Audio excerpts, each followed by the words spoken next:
Hey fuckers and fuckettes, how y'all doing today? So I got some shit I want to talk about real quick. Got places to go, but I want to knock this out. This is probably gonna be a few parts. I'm probably gonna make a few videos over this because we're in a rough spot.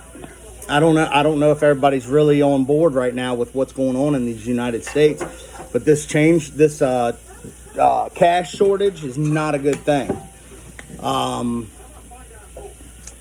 It is possibly the death of the lower class citizen. So if you're mid to lower class, this is bad.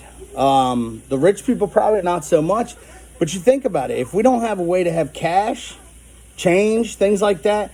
A friend of my dad's was in a Fast Mart or Sheets today, and made a purchase, and it was $18 and some change. And she handed them a $20 bill, and they had no change to go back. So she lost $1 and some change. And that doesn't sound like much, but if you take that over the course of a few years or, things like that, it hurts the lower people, like regular people. Let's just call us regular folk. Country folk, the people that don't make a lot of money, the people in the construction trades that maybe don't make, a huge salary just yet. A lack of change, a lack of cash, a lack of anything. If you go to a all digital system and get rid of cash, we're what happens to the poor man that makes his real money on the side on weekends doing side work to make ends meet, and nobody's got cash. So now the government's tracking every transfer to your bank. Now there you go. Every transfer to your bank, and they're realizing you're making a lot more a year than you've claimed on your taxes. So any side money you've made, they can decide that even if it's less than the $5,000 a year that you're allotted, they can decide to tax you on that because you can't hide it. I mean, that's what this is all about. This is about the government getting richer and the rich getting richer. The poor people down here doing side work, and I do not allocate that it's a good thing, but think about it. I mean, it does.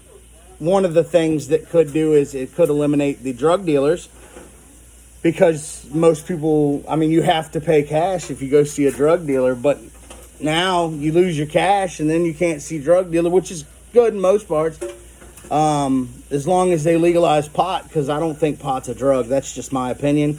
Like me, hate me, whatever you want to say. That's just how I feel. Smoked pot for a long time back in the day, and it was great. It was, it made all my pains when I was sore from a bad day of work or a hard day at the gym. I could hit a bowl and bam, I felt good. Hell, pot's better than drinking beer. At least there ain't no fucking hangover. There ain't no real effects to it. But a cashless society is horrible for the little man. There's businesses out here that I know businesses that only take cash. What do? They got to spend all this money. What if they can't afford it? They got to shut down their business. This is all a way of the big guy making it and the little guy getting fucked again. And it's not fair. These are the end times, bro. Like, this is the stuff that's in the Bible, taking away the cash, government controlling everything. This sounds like we're headed towards socialism. We need to pull back those reins and slow it down. Cash needs to come back. We need to get on our government. We need to do whatever we got to do. It's just, there's a lot going on, guys. A lot. And I hope y'all are watching. I hope y'all got your eyes open. All these people now every time a black person gets stopped, they're pulling the card. Did you see the one about the lady? I can't remember her name, but she was whining and crying on Facebook and all over the place trying to get, paid for her traffic stop, where the cop was supposedly rude and the cop treated her bad and blah, blah, blah, blah, blah. But then we see the cop, we actually get to see his camera footage and find out that he was perfectly nice to the lady. Yes, he gave her a ticket. That was the problem. It was 70 and a 55. That's 15 miles an hour over the speed limit. 15 miles over the speed limit is a high. It's worth pulling. And if you don't know the speed limit, why would you run 70 miles an hour? It depends on which road she was on, though, because, I know 64 is 70 miles an hour most of the way, 64 to 81. But I do know there's also some spots where it drops back down into lower speeds. So, I mean, that could be. But if you know anything about Virginia, which apparently the way she talks, she used to live here, something, I don't know. Any road that's not marked is automatically 55. It is not 70. So if you can't find a speed limit, for now, back your speed down to 55. It's the law. I mean, it's Virginia. This great state of Virginia has turned into such a shithole lately. I mean, we got gun laws coming. They're putting our eyes here so they can do this here. It's so bad. You know, they got Black Lives Matter and us fighting over these deaths that were actually bad things, but it wasn't racially motivated. But they're using it as racially motivated to stir the pot so that black people and the white people and everybody's fighting each other, just like they were trying to stir the pot that the Mexicans, you know, and the funny thing was that all the legal Mexicans here stood up and said, no, I came here legally. They should have to too. You know, when Trump wanted to build the wall. I mean, it's the Democrats are trying so hard. I bet COVID-19 disappears after the election. And if the Democrats win, I bet you they say they found the cure. But hopefully Trump's right and they've got the cure already mapped out so they can kiss his ass. But I mean, I know COVID-19 is real, but there's a lot behind it that does not make sense. But this cashless society thing really needs to be nipped in the bud because that shit ain't gonna happen. The minute we go cashless, we literally, you can't buy used stuff from people, like, you know, hell, used vehicle, use this. How do you do it? Now they can track how much money you're making off selling your own shit. Do you think they're going to tax? You don't think they're going to let you go, right? I mean, they already tax everything you got, at least in Virginia. We get a personal property tax every year in my county of Louisa. They already taxed us for shit we already own. And guess what happens if you don't pay the tax? You don't own it anymore because they take it. So you paid all your good money. Think about this. When you pay all your good money and buy something and then turn around and say lost your job, say not even lost your job. Let's just say money got tight and you could pay your truck payment, but all of a sudden they send you, say, a $500-$600 personal property tax and you just can't afford it. Well, now this truck that you've paid all this money for, they can take it from you. That's dirty, man. This is dirty. All the shit with the Democrats, all this, you know, the shit that's been going on with, like, Epstein's, all these movie stars and musicians and shit that have been out to Epstein's freaking child molester island. I mean, what the fuck? How did that go on and not make daily news and wasn't shut down day one? We got a police force. We got all these criminal things. And you're telling me that we just let people get away with this shit, but you let somebody like David Koresh that had the freaking thing going on with him because he was actually motivating people to understand that shit was getting bad in the world, but we go in and we blow their fucking heads off, but you take these motherfucking rich motherfuckers. This is the problem, America. Rich. The rich get away with murder. Us regular old people, we don't get shit. So what we need to do is we need to show them that shit don't matter. We ain't taking it. And that's why I tell everybody, I don't care if you've never been into politics or whatever. Don't be afraid to put your fucking name, mayor, be a fucking governor, whatever. Put your name in it. Do it, man. I mean, okay. So first and foremost, yes, we're poor, you know, us poor people, it's going to be really hard.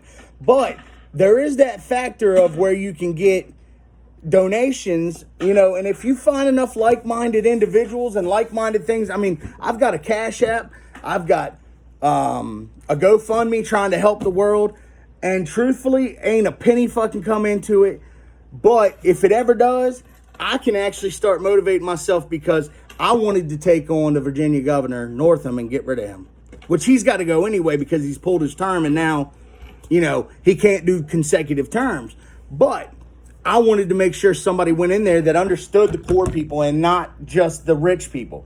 99.9% of your people that are in politics right now are rich. They have money. They have been rich. They only know about being rich.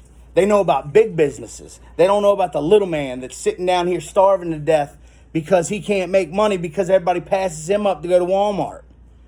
When his prices most of the time ain't much cheaper or ain't much different, than going to Walmart. It's just because they have everything, and that's great.